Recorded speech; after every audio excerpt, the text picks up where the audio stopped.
Ooh, that's a lot of books.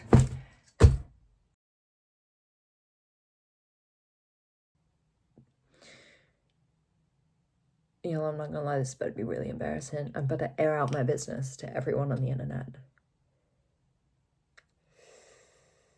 I'm slightly concerned. Hello! If you are new here, my name is Martha Cherry. Lovely to have you join us. If not, make sure you've subscribed, make sure you hit like, and let me know what you want to see next. But today, we are going to be talking about reading. I am such a huge fan of reading. I'm just going to get right into it. I'm going to rip the Band-Aid off. Last year, I read 9 books. And now, 9 books is not bad. If you're thinking, I read 2 books last year, that's okay. For me, 9 books is a drastic drop. In the last year, I have all my facts and figures up here, guys. I'm not lying.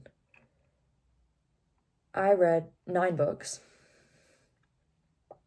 2 of them were school-related. And 5 of them were the Percy Jackson series. Yes, I have read it before. Yes, I did reread it because the TV show came out. And no, I don't regret it. I loved the TV show, and I loved rereading the books. Every other book that I read was a classic. And that's okay, that's fine. It's not great when I have 45 books on my bookshelf that I own and haven't read. 9 books a year is not the kind of rate that we need to be looking at. In 2023, I read 21 books, and in 2022, I read 23 books. That is quite a drop. I am here today to try and work out where I went wrong, what changed, and what can I do to get back to reading. Okay, so I think some of the major problems that I had were with the numbers themselves, because both of the previous years, my target for the year had been 25 books, which is more or less 2 books a month. Now, the problem was I didn't hit that either of those years. In 2022, I finished 2 books on New Year's Eve. I was very adamant about hitting these milestones, even when I didn't. But I think the pressure of those numbers really threw me off. And as soon as I started to fall behind, I really didn't feel like I could catch up because I felt like I had a goal to achieve, which I did, but it was only self-imposed. So I think for me, that was one of the major things that affected my love for reading and made it feel like something to attain, something to compete against myself for. I also had no 5-star reads this year. I had maybe 1 or 2 4-star, but generally, not only did I not read very much, but what I did read, I didn't particularly enjoy. Percy Jackson, I really enjoyed. That was 5 books, if you're not familiar with the series, but I knew I enjoyed that, and that was nostalgic, and it was really personal to me. They were some of the first books that got me into reading, but beyond that, I don't know, I felt like I was reading books that I should have read. I read Pride and Prejudice, I read Frankenstein, and I enjoyed them, but I didn't love them in the way that I usually love my books. I also, wait, hold on. Don't go anywhere. I also think that one of the big things that affected it this year is that my biggest time, I think the time that I read the most has always been summer and probably will always be summer, just because I have more free time. And I feel like there are more times when you want to read a book. I always have the notion in winter of curling up with a book and a hot chocolate, but I never really do. In summer, whenever we're on the beach, whenever we're on planes, anything like that, I always have a book in my hand. This summer, however, I did not have a book in my hand because I was not reading, I was writing. So this summer, I wrote a short story collection. It's got my name on it right there. I wrote 9 short stories, quite a lot of words, quite a lot of editing, quite a lot of thinking. But basically all of the time I think that I would have normally spent reading, I spent writing instead. Don't get me wrong, I loved this project. It's been a long time coming. It's been really good for me. I want to be an author in the future. I'm happy to talk about the book more in another video if anyone would be interested, but yeah, the book has been really significant to me. It's dedicated to my granddad. It made everyone cry on Christmas. It was a big deal, but it meant I didn't read. Which, while it's not a bad thing, it is something that I want to be aware of, so that then I'm not just like, oh, like I don't know, that year I just didn't read, which isn't true. I did read a lot. I only finished 9 books. I think that's probably important to note. I'm currently in the middle of 7 or 8 books, which is not a good method. I cannot condone it, and I will be trying to stop next year. Multitasking on quite the same scale. I am very much a mood reader, so I jump between nonfiction and mystery and fantasy. I read a lot of genres as well, so that definitely plays a part. But I think 8 is just at least 4 or 5 too many to be reading at one time. I also, this summer, we didn't do a readathon. We didn't do one in 2022, but in 2023, me and my best friend did a readathon. A readathon is basically a prolonged period of time where you read. Our target was 24 hours. We did eat and sleep and take breaks in the middle. We basically paused our timer. We ended up totaling 18 and a half hours, I believe. I read 4 full 400-page books. So I rattled off a lot. That was really a good way to get through it. It might have been more than that, actually. I can't remember. I'll have a look, because that was the 20th of August, but I believe it was the 20th and the 21st that I did that. Anyway, while I'm checking that, the plan is currently to do another one. I don't know when, because I'm doing 3 A-levels and an EPQ. I do not have time to spend 24 hours reading. However, I'm going to, because I want to. I'm going to make the time if it is the absolute last thing I do. But yeah, I think I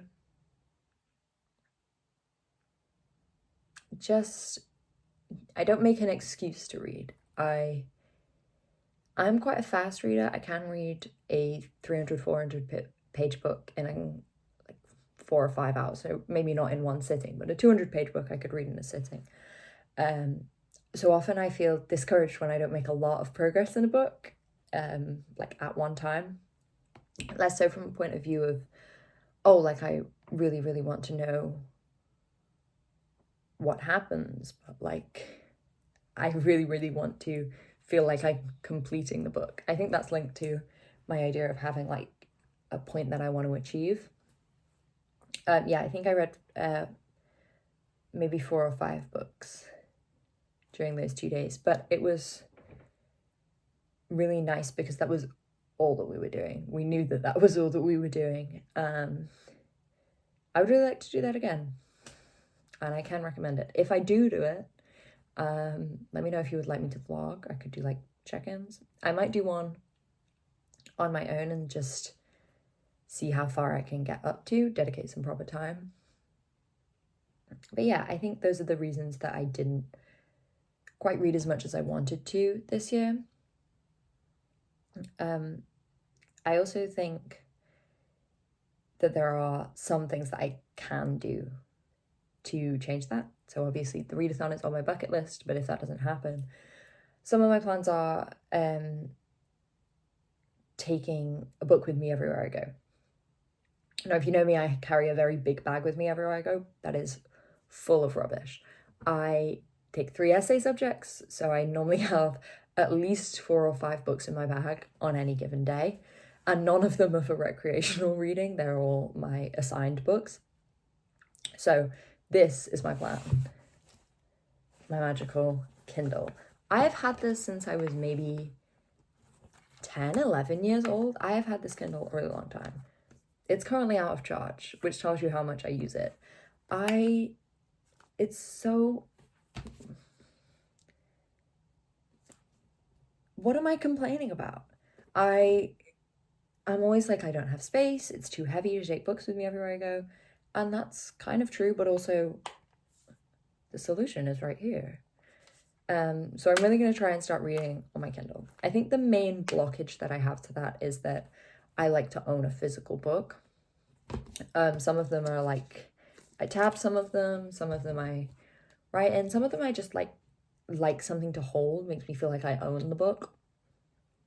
But it's not always practical.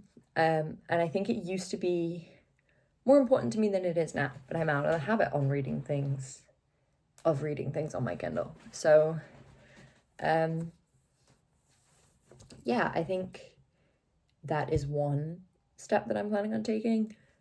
Another one that's a big one is shorter books. I'm really not very good at this.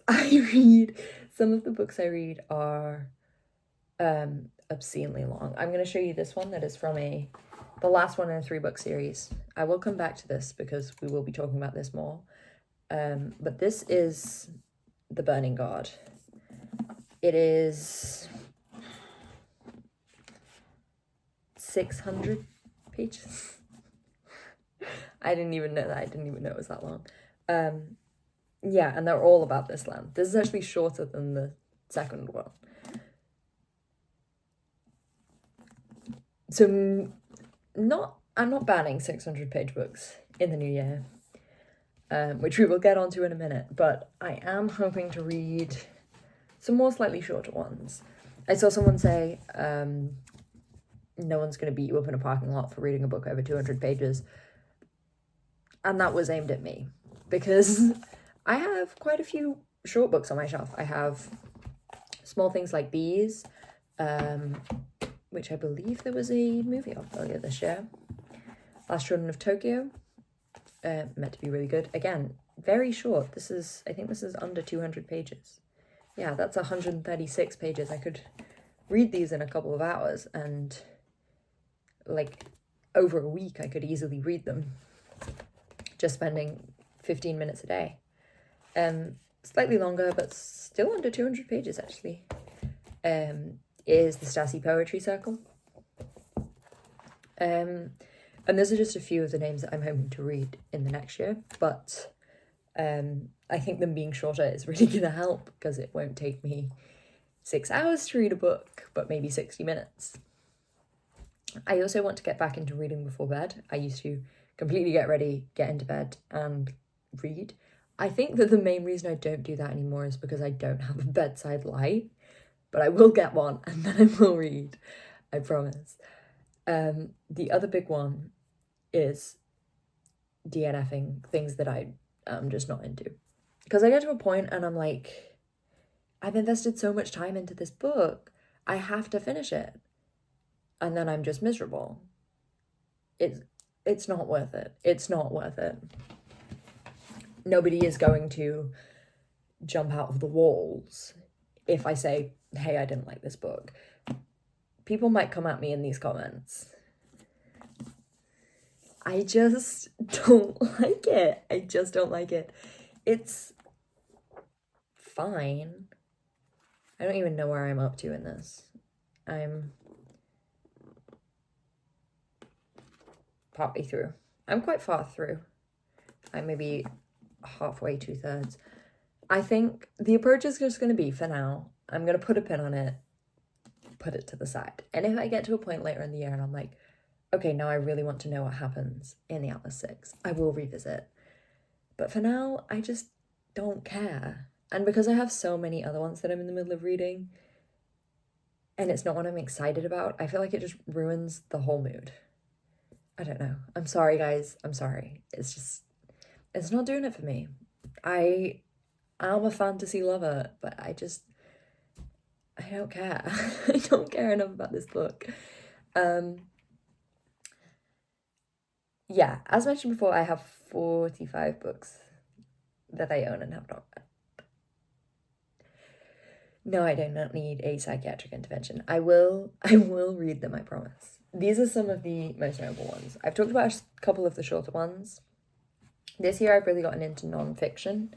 I never really used to be a big non-fiction reader, but now I am. I just picked up a book in the airport on the way to Mexico and I said, I'm going to read something non-fiction. And I did, and it was great. That was Code of Conduct. I can't remember who it's by, but it's about, the Code of Conduct in Parliament, in British Parliament. This is another political non-fiction. This is The North Will Rise Again, about the decline in the North and whether anything can be done about it. I don't know if anything can. I've not read the book yet. Stephen King, Brief Answers to the Big Questions, a staple, I think. Questions about God, questions about the afterlife, questions about science. Really excited to read this. I like Stephen King's writing style. He's very, not blunt, but to the point. This is another one, Unlikable Female Characters. I was tempted to do my EPQ on this. Not this book specifically, but the idea.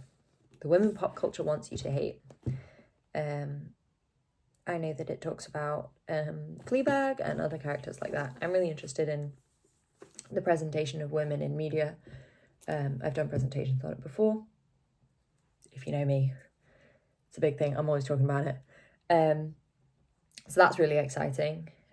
In terms of fantasy and fiction, this is my stack. The Burning God. This is the last one in the series. This is part of the reason why I want to do a readathon. My two best friends have also read The Poppy War, but have not read this book. So we might read it at the same time to see, I don't know, just so we can all experience it as it's happening. We all do read at different paces, but I still feel like you get the impact of it being fresh. I'm really scared to read this book though. Like, actually deeply terrified of what Rebecca might do to me. She is an incredible writer, and I really think, wants me to crash and burn over this book. The first one was bad enough. The second one was even worse. This one, the final one. I'm actually quaking in my boots. I actually can't do it, but I will. because they're so good. This one is, I think, the one I'm going to pick up next. It's probably a bad idea because it's one of the newer ones that I think it's the most recent book I've got. But it looks so good. This is about a Japanese woman who is accused of murdering businessmen after she seduces them with her cooking. So that's why it's butter. And there's someone else in it.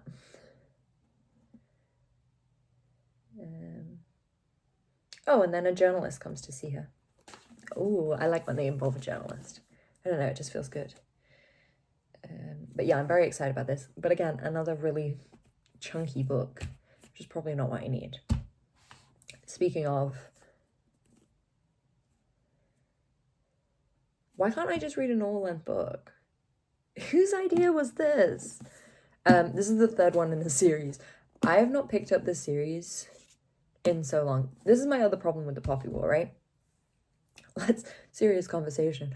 I started reading The Poppy War, I believe, before the whole thing was out. I started reading The Poppy War at 12 years old. I should not have been reading The Poppy War at 12 years old. It was recommended to me by a teacher. I will not name drop the teacher for fear of her job. It's such an incredible book. It is my favorite. I would say it's my favorite book of all time. To be reading that at 12 years old probably shaped me as a person, and not in a good way. I am genuinely so scared of what happens in that first book. It's not like scary, it's not like horror, but it's just like gore and graphic depictions of violence and suffering. It's based on a real war. It's based on the Opium Wars. I've started rereading it, so that's another thing that I need to do. I need to finish the reread. This is what I'm getting to. And I was just like baffled at how violent it is. I don't, like, it doesn't bother me now, but I'm like, at 12 years old, how was I, like, not... I was reading this in school, I was reading this walking around the corridors, and I was, like, completely unfazed. I cannot fathom it. Anyway, because it's been so long since I started the series, and it took me a really long time to read because it was a really... I know it's fantasy, so people have preconceptions about the difficulty of reading fantasy, but it was really highbrow for my age in terms of, like, the references it made and the language it used. So it took me a really long time to read. So because it's been so long since I started the series, I literally can't remember some of it.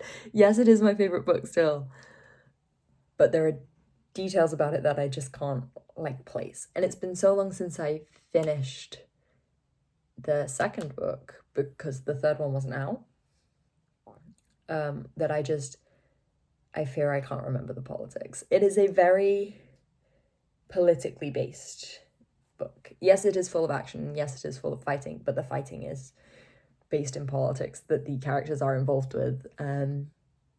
It's very exciting, but I can't really remember it. So I am rereading from the beginning, hopefully before I get on to the Poppy War. However, a series that I cannot remember and will not be rereading is A Good Girl's Guide to Murder by Holly Jackson. This is the third one in that series. I'm hoping I don't need to remember that much from the previous two. But she's being stalked. And I think maybe it says, like, it's someone from her past. I don't know. I'm hoping it's not someone from her past because I can't remember anyone.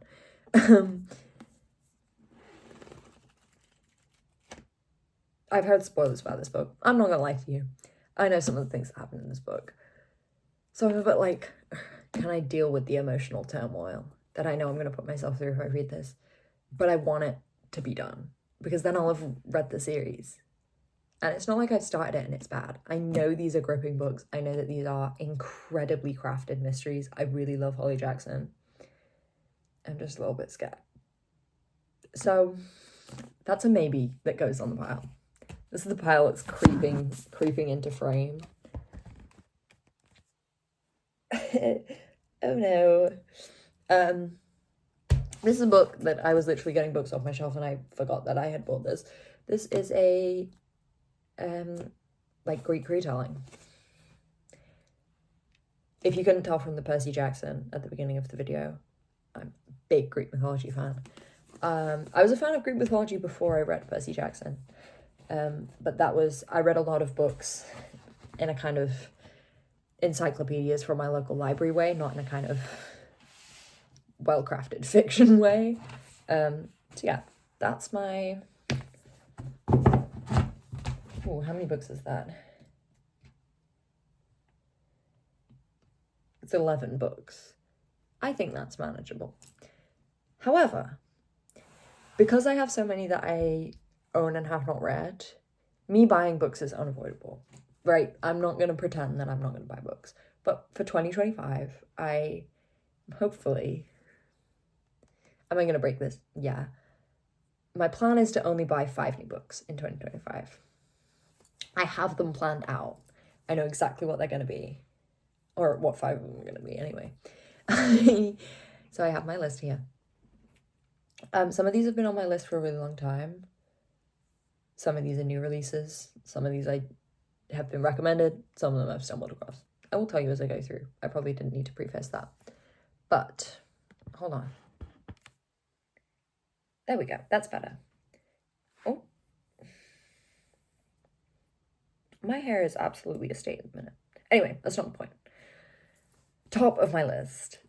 I'm definitely buying this year. This is Catabasis. Catabasis. Who knows? I don't know when it's out. It's out this year. It's by R.F. Kuang, who is the author of The Poppy War. So I need to finish The Poppy War before I get this. But it is also inspired by Greek mythology. It is a fantasy story about the underworld. 2 academic rivals have to go to hell to save their professor's soul. I saw a comment that it was Dante's Inferno meets Susanna Clarke's Piranesi. Have I read Dante's Inferno? No. Do I intend to? Also no. Have I read Piranesi by Susanna Clarke? Yes, I absolutely have, and it is one of my favourite books. Sounds like a win so far. The cover got released. Oh my gosh, I'm going to put a picture here. This is my magical editing Martha in the future. Can put a picture of the poster here. Picture of the cover. Who knows? But the cover got released. Very exciting. Looks like a kind of spiral staircasey thing, which is making me very interesting. Dante's Inferno reference makes me think there's going to be like layers of hell rather than like an Orpheus and Eurydice kind of walk straight in. But yeah, so I'm very excited about that. I will be reading that. I don't care if it's 800 pages or 4 pages. I will be completely devouring it. Second on my list has maybe a bit of... It's not that obscure. I've seen it a couple of times in bookstores, less so much on people's like lists or heard people talking about it, which is I Who Have Never Known Men by Jacqueline Hartman. You're gonna have to bear with me on this. I read a lot of fantasy and like deep fiction, so I feel like things that don't concern me as a book premise. Sometimes my mom asks me what I'm reading and I tell her and she's like, what? Who is writing these books? But I promise they're good and I promise they're normal and usually they're metaphors. This is about a post-apocalyptic world where 39 women are kept in a cage underground and like guarded and not allowed out. That's why they've never known man. They can't remember their previous life. It's a bit of a mystery there. There's a 40th woman who is like, I believe like kind of the main character. She like catalyzes their escape. But they don't know what is above ground. So they don't know what's happened to modern society. They don't know if it's been wiped out by a virus, if it's all completely the same. So yeah, bit of a mystery. Next on my list is another non-fiction. I told you I'd got into non-fiction, which is Unnatural Causes by Richard Shepard. It is, I suppose, a memoir in a way. Shepard was Britain's top pathologist. Maybe he still is. If you don't know what a pathologist is, as far as I'm aware, they determine the cause of death of a person. Kind of aid in solving murders and I guess detecting foul play and that kind of thing. I'm a big Sherlock Holmes fan. I'm a big murder mystery fan. I'm not that big of a true crime fan, mostly because I get scared, but I love mysteries. I used to have such a fascination with death. I promise I'm not gonna become a murderer or anything like that. But I used to have a really big interest in that whole kind of world, detectives and crime. I really think it would be an interesting perspective coming at it as like, now that I'm older, with a kind of reverence for the real life impact that these things have on the people, not only who are like the victims and the family of the victims, but those involved. A couple of the things that I've read about this say like it delves into its effects on him and its effects on his like family and his own life, which I think could be really interesting to give a kind of perspective that we don't often get for these kind of experiences. So I'm really interested to read that. Next on my list is Breakdown by Kathy Sweeney. Basically, a woman in Dublin wakes up one morning and leaves her perfectly lovely middle-class house and husband and everything behind, has a breakdown. That's why it's called Breakdown. And she travels to Wales and she stays in this isolated cottage in Wales and has this breakdown. I've been told it's very like My Year of Rest and Relaxation, which is another of my favourite books of all time. It gets mixed reviews. Some people don't like it. That is about a woman who decides to self-medicate and sleep for a year. Well, I suppose she's not self-medicating. She goes to a psychiatrist and the psychiatrist gives her medication. She sleeps for basically the year on sleeping pills. It's about her experiences, why she chooses to do this. It's kind of like an artistic project she goes through. A really interesting book. People don't like it because they find the main character very unlikable. I really like an unlikable female character, so I'm really interested in this. I think it's kind of about her memories. Definitely seen a lot of people talking about like societal expectation and feminine rage, just rage, I would say. I like to read a less safe book, where the authors kind of just throw things at their characters and they don't make them likable or unlikable. They just make them people who experience things. And that's really what I'm excited about. Last on my list has been recommended a hell of a lot. This is Priory of the Orange Tree by Samantha Shannon. Some of my apprehensions about this are it's a 2-book series, and the first book is 830 pages. 830 pages? That's 2 books. And the second book is 868 pages. So it's a 2-book series, but it's really a 4-book series. Because why would you write a book that long? Who's in charge here? Please, somebody sort this out. I actually do not understand why they are not split into smaller books, but I did not write them, so I probably can't judge.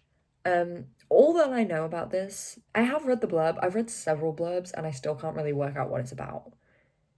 It feels like one of those fantasy things where there's like loads of complicated dynasties and magical systems, and I'm like, I'm just gonna have to read this blind. I know that it's fantasy. I know there's dragons, and a priory with an orange tree in it. It's tagged a lot as queer fiction, comes up in a lot of shortlists. Been recommended to me for that reason.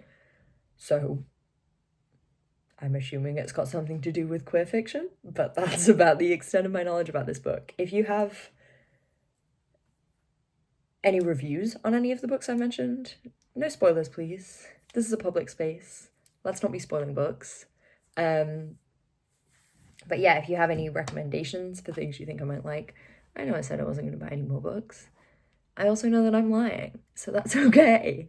But yeah, if you have any particular favorites or anything that you've read in the last kind of couple of years that you really admire or really hate, I guess. I mean, if you're thinking, oh, I hated that book, I absolutely could not stand it.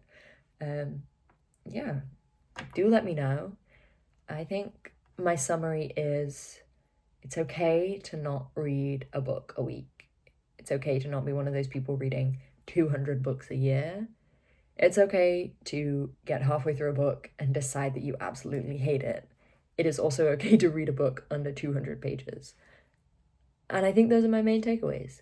I assume that future Martha will report back on any successes that she has had. But yeah, I think that's pretty much everything I wanted to share with you guys.